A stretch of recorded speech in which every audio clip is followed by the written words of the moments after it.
On a typical hot, humid day in Cincinnati, Ohio, Joe Delaney and his 8-year-old boy were in the backyard playing catch.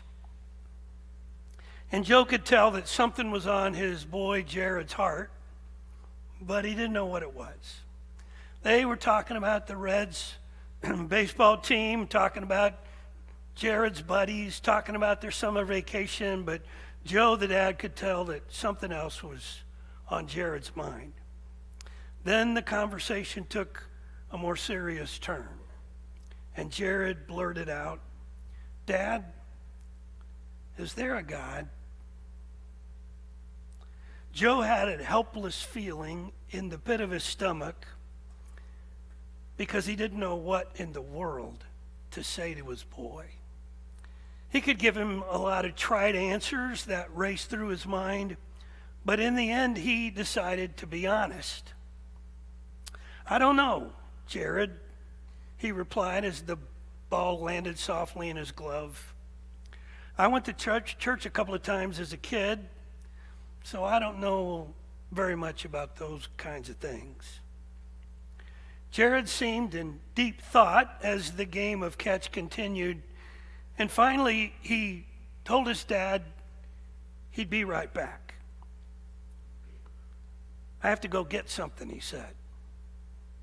So he ran into his room and he returned with the Mylar helium balloon fresh from the circus that he'd been to, along with the pen and an index card. "What are you doing, Jared?" his dad asked him. "I'm going to send a message to God. Airmail," the boy replied. And before Joe could protest, his son had started writing.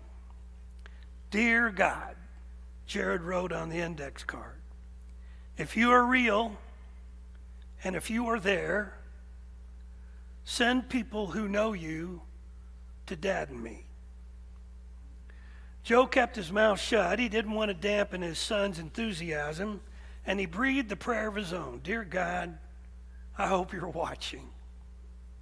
They both watched as the balloon disappeared into the blue sky. And then 2 days later, they pulled into a free car wash that a church in Cincinnati was sponsoring. "How much?" Joe asked the attendant. "Oh, it's free," he was told. "Why?" "We just want to show God's love in a practical way."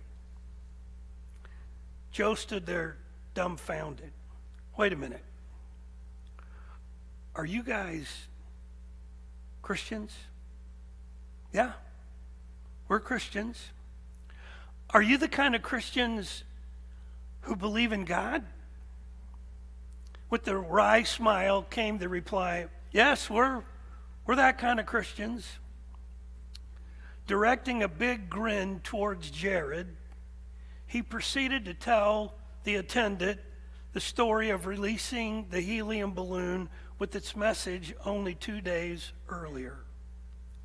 "I guess you're the answer to one of the strangest prayers God has ever received."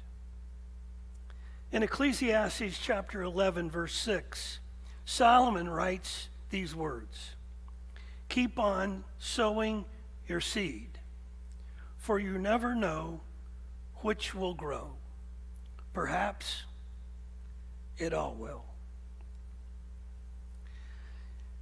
So last week, we gave out seeds to everyone who was here.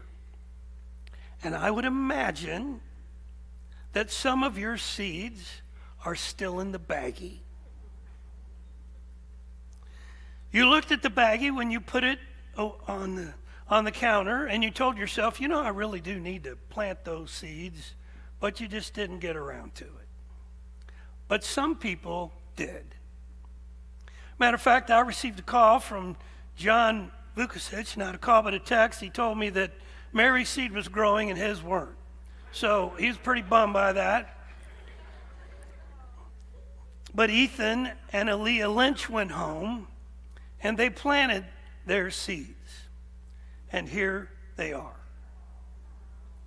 And so Ethan and Aaliyah did what many of you didn't do.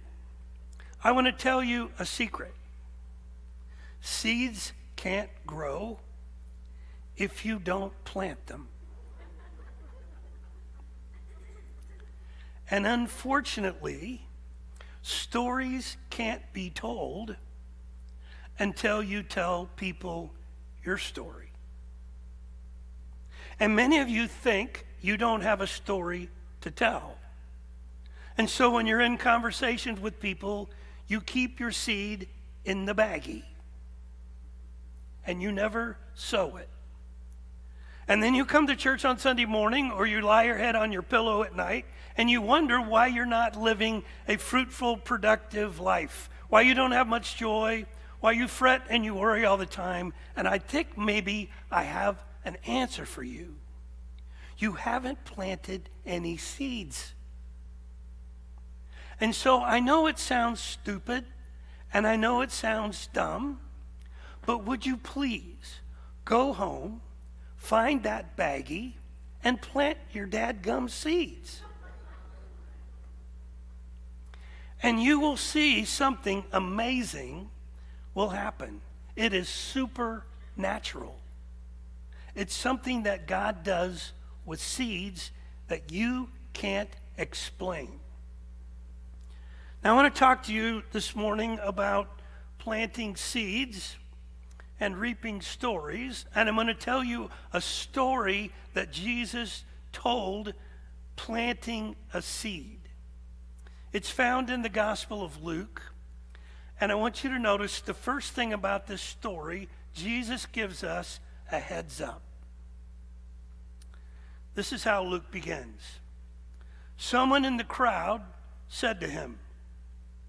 So in your mind, you've got to picture Jesus surrounded by people, a crowd of folks. Now, maybe many of us think that when Jesus is in a crowd, everybody is perfectly quiet. But I can assure you, in a crowd of this size, babies are crying. People are asking, what did he say? I don't know. I didn't hear it. Do you know what he said? All that stuff is going on. And so when people are in a crowd, you have to speak up to be heard. So someone in the crowd spoke up, shouted to Jesus to be heard. And this is what he said. Teacher, tell my brother to divide the inheritance with me. Now, I don't know if you've ever been at a prayer meeting like that, where people pray at each other. Dear God, would you please tell Steve to ask me out? Dear God, would you please tell Gertrude to get over it? We say our prayers, but we want our prayers to be overheard by the person we're really irritated with. And so this brother is irritated with his elder brother, who's evidently been made the executor of the will of his dad, who's died. And he screams out to Jesus, Dear Jesus, please make my brother divide his inheritance with me. Now, it's interesting to me that this prayer meeting is over as quickly as it begins, because Jesus' answer is classic. But he said to him, man, I love that. I don't know if that is dude. I don't know what that is, but man, who made me a judge or arbiter over you?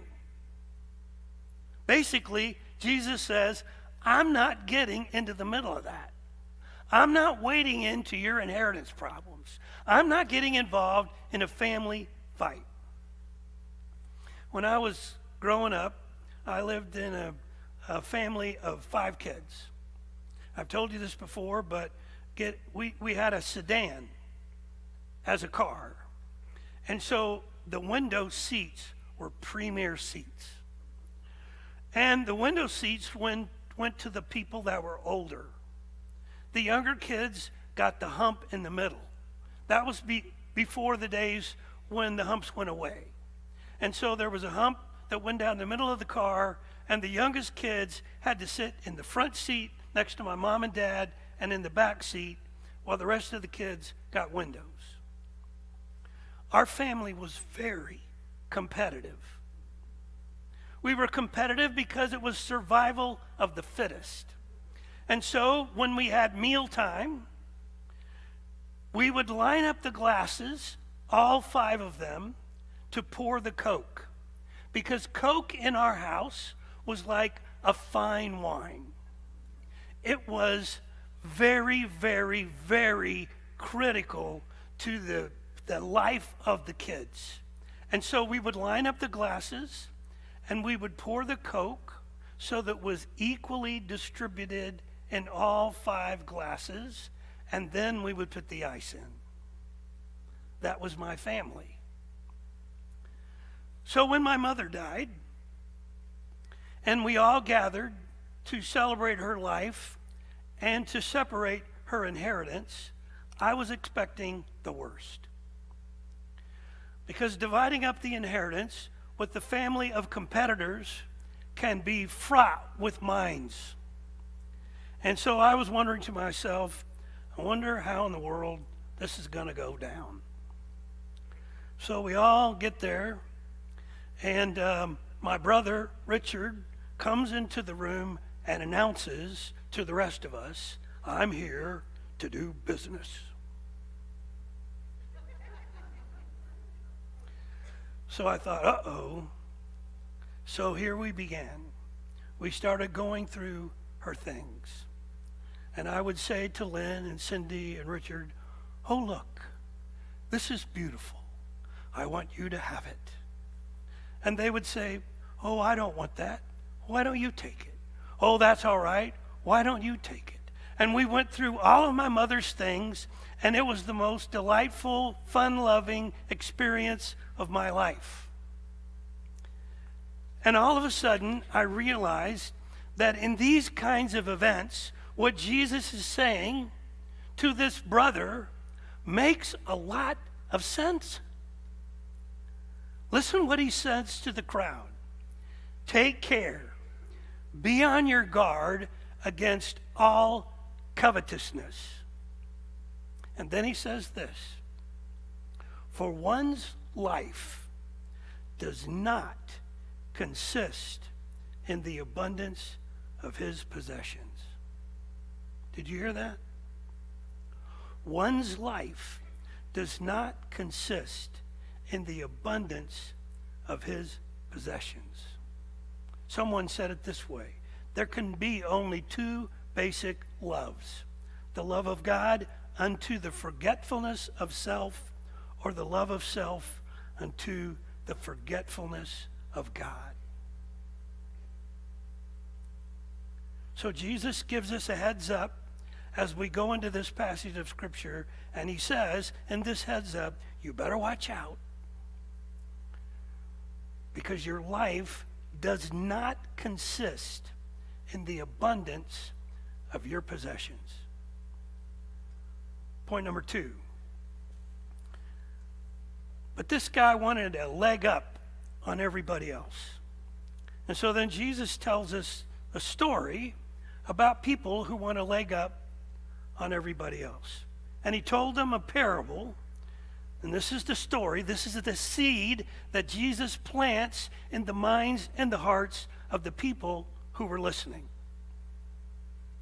The land of a rich man produced plentifully. Aha! Now we know some things as we listen to this story. Number 1, we know that this guy, whoever he is rich. He's a rich man. And he evidently has a lot of land. And his land is evidently very, very fertile. Because it says that his land produced plentifully. Now, it's interesting to me that Jesus didn't brag on this guy's abilities. He didn't say the reason this guy had such a great crop is he is an unbelievable farmer. I mean, he used all this technology, he did all these things. He used the best of equipment. He did all this stuff. He had everything calculated down, although he was a good calculator. But Jesus doesn't say that. He says his land produced plentifully. Why is that? Because Jesus is making a statement that you and I need to realize. Just because you work hard, just because you're smart, just because you make calculations about things doesn't mean that you're going to be rich. There are a lot of people who don't have a lot of stuff, who work harder than you, who are smarter than you, who have better personalities than you, but for some great reason, only God knows, God chooses to bless you and maybe not them. And Jesus wanted to make it very clear that God is the one who blesses. The land brought forth plentifully. And our problem is, many times in life, we think that just because we have a lot of possessions or just because we have a producing farm, that makes us a cut above everybody else. That is not true, because that is the blessing of God on you. Like Paul says, I planted, Apollos waters, but God gives the increase. Then notice what happens. And he thought to himself. So the man begins thinking inside about what he's going to do. He thinks to himself. Now, this is what happens inside a person that no one else knows about. This is what when we're with other people and we're thinking thoughts inside and listening politely to conversations, that we're running through things in our own mind that no one else knows but us. So he thinks to himself. And this is what he thinks. Jesus gives us some insight into the way this guy's mind works. What shall I do? For I have nowhere to store my crops. Poor guy. I mean, he had all these barns. He was a rich guy, but now he's got this bumper crop. He's got all this grain and this wheat and this corn and barley, and he doesn't have a blessed place to put it. So he says, now he's not thinking anymore. Now he's speaking out loud. He says, I will do this. This is what I'm going to do. This is why he's rich, because he's a calculating guy. He thinks things through. He realizes, I've got this bumper crop. I got to do something. What am I going to do? He says this, I will tear down my barns. In other words, I'm going to destroy the barns I have and build larger ones. And there I will store all my grain, but then he adds, and my goods.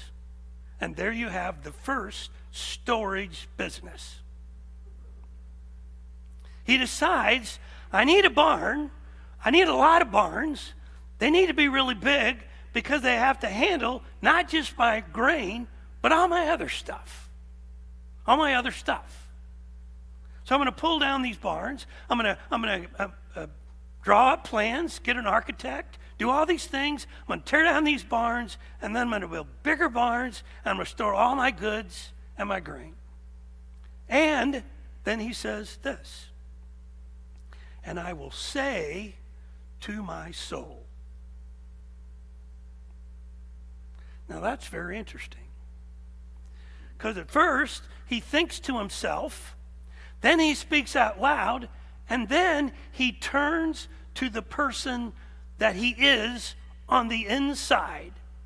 And he says to his soul. How many of you know you can talk to yourself?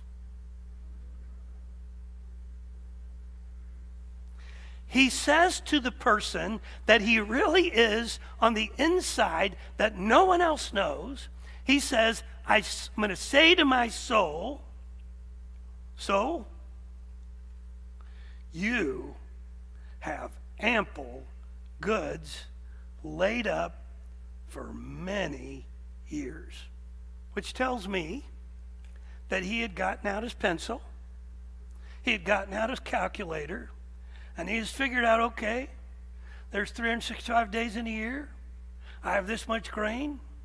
How long will this go that I could live in comfort and peace? And he calculated it all out. And he came to the conclusion that I have plenty for many years. Many years. Not just a few, but many. And then he says this to his soul. relax. Eat, drink, be merry. You got it, man. This is the moment you've waited for. William Barclay tells about a schoolboy who was asked what part of speech I, me, my, and mine were.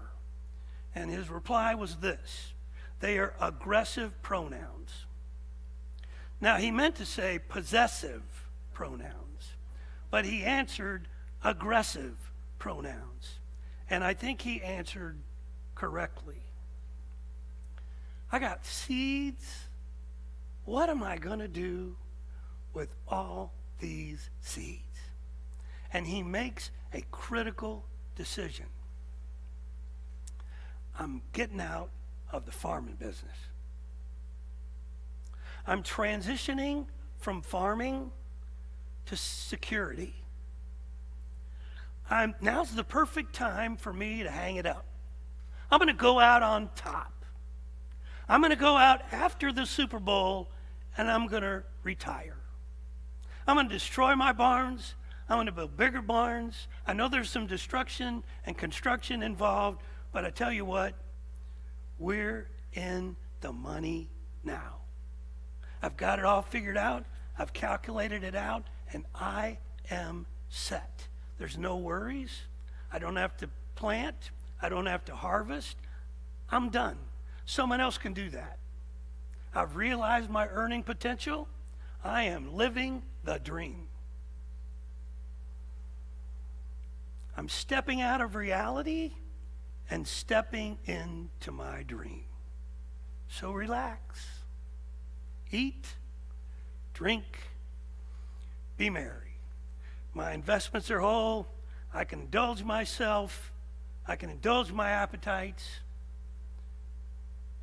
Now, if that were the end of it, we would say, bravo, you did it, buddy. You went out on top. We're going to put you on the cover of Forbes magazine. We're going to ask you to give seminars and webinars. We're going to invite you to come to our country because you have got it going on. But do you know that everybody in the Bible that got to this place, something bad happened? You remember the story of Belshazzar, who's having a feast for all of his nobles and his military personnel, and he decides he's going to ask them to go get the ware from the temple, and they begin drinking wine out of the goblets and the ware that was used for Jewish worship, and all of a sudden he sees a hand writing on the wall. And his legs begin to shake. And they call in Daniel, and they ask Daniel, what does it mean? And Daniel says, you have been found wanting, and this night your kingdom will be taken from you. And that night it was over. John the Baptist, his stepdaughter, danced before him at a banquet where everybody was drinking and everybody was inebriated. And Herod began to be pulled into this event. And finally, Herod, after the dance was over, he says, I'll give you anything you want, up to half of the kingdom. And she said, I want the head of John the Baptist. What does Jesus say? But God said to him, it doesn't say other people said to him. It says God, the Creator, the Almighty, said to this man, fool. This night, your soul is required of you, and the things you have prepared, whose will they be? God calls this guy a fool. So I have an insider tip for you. You know, insider tips are big. You can make a lot of money on an insider tip. I remember when I was working in singles group, one of the guys in the singles group came up to me and said, Ron, you need to get in on this. I said, what is it? He said, a couple of us guys were starting to buy up pesos. said, we're going to hit it big with pesos. I said, what are you going to do? He said, we're buying up every peso we can buy up because we believe the peso is going to go up in value and we're going to make a lot of money. It was an insider tip. Well, guess what? The peso never went up. Now, why is God calling this guy a fool? Because if we're honest, if we're really honest, we think he's pretty smart. And many of us, basically, if we're honest, this is our dream. It's our dream. Well, what's Jesus saying? Hey, buddy, I need to tell you something. Your body and your soul are about to be separated. And all these things that you've stored up for yourself, you know, the I, me, my stuff, all those things you've stored up for yourself, whose will they be? You haven't included me in your plans. You never asked me what I thought.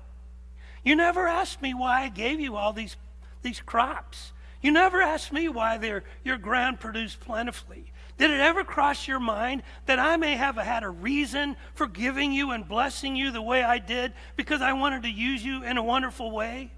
Did it ever cross your mind that I had something in mind for you to do that would blow you away? Now, I need to break something to you this morning that I know is going to be hard for you to process maybe.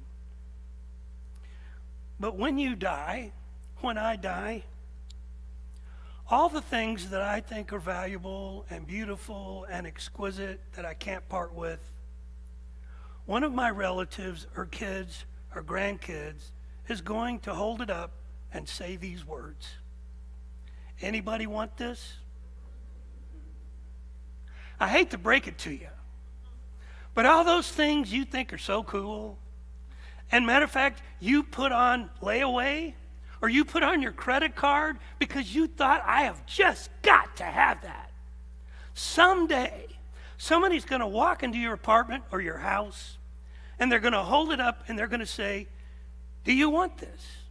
And somebody's going to say, I don't have much use for it, but it will remind me of Ron, so I guess I'll take it. Many might say, no thank you, you can have it.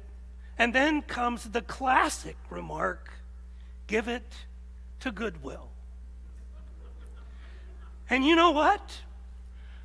I'm not going to be in heaven screaming, you can't do that. You know how hard I work for that? You know how precious that is to me? You know how much I love that? You can't just give it to Goodwill. I'm not going to say that. Do you know why? Because I won't care. I'm going to be in heaven. I'm not going to care about that. I'm not going to be able to take it to Van and have him FedEx it ahead. It stays on the other side of the curtain. So you know what Jesus is saying? He's saying, look, don't be a fool about how you handle your stuff. When you go through death, what's on the other side is all that's going to matter to you. And on this side of death, you might live to be 80, 85, 90, 95 years old, but then it's going to be over. And then you're going to step over, and this is going to last forever. So I want to ask you a question.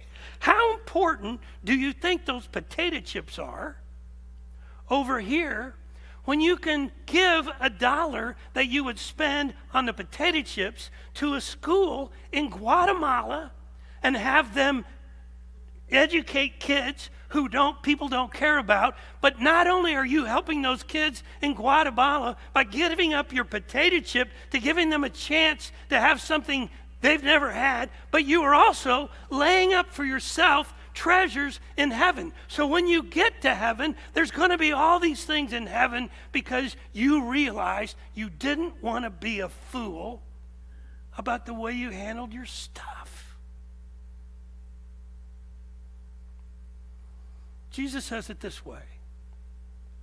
Fear not, little flock, for it is your Father's good pleasure to give you the kingdom.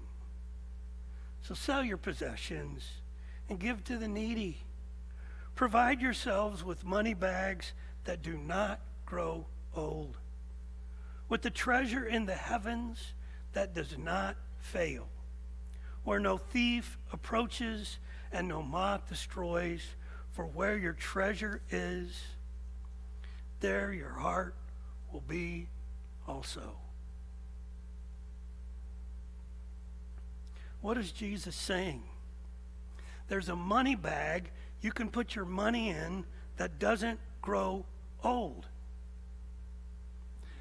Every once in a while, I'll go to McDonald's, and I go through the drive-thru, and there's a little tray on the counter there by the drive-thru, and they ask you for your change. They want you to put your change in there that's going to go to this cause. I never put my change in there. I never give anybody any change. You know why? Because I know where my money's going when I put it in the offering plate here. I know there's no overhead. I know they're not going to take 90% of my money and use it on administrative costs, and only 10% is going to get to the actual cause. I know when I put my money in the offering plate at Cornerstone Christian Church that my portfolio is amazing. I'm giving to kids in Guatemala who have spinal bifida and cleft palates and have a struggle with one arm or one leg. I'm giving to young men and young women in the Ukraine and in Europe who are going there to be trained and made disciples and preachers and teachers. I'm giving money to Bible colleges. I'm giving money to save babies. I'm giving money to take care of old people. I'm giving money to be used in so many different ways. And all I have to do is go to church and drop it in the offering plate. And it's all done for me. Now, I would be a fool not to do that.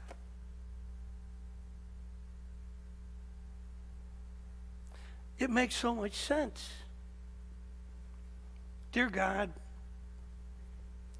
if you're real and if you're there, send people who know you to Dad and me. And he drives in to a church car wash. And God becomes real.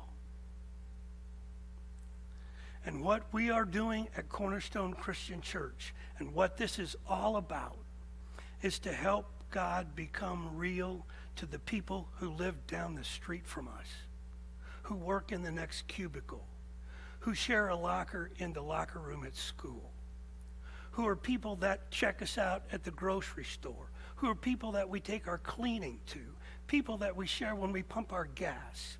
It's giving people an opportunity. It's planting seeds and watching God make them grow. And Jesus gives me a heads up. He says life doesn't consist in the things you possess.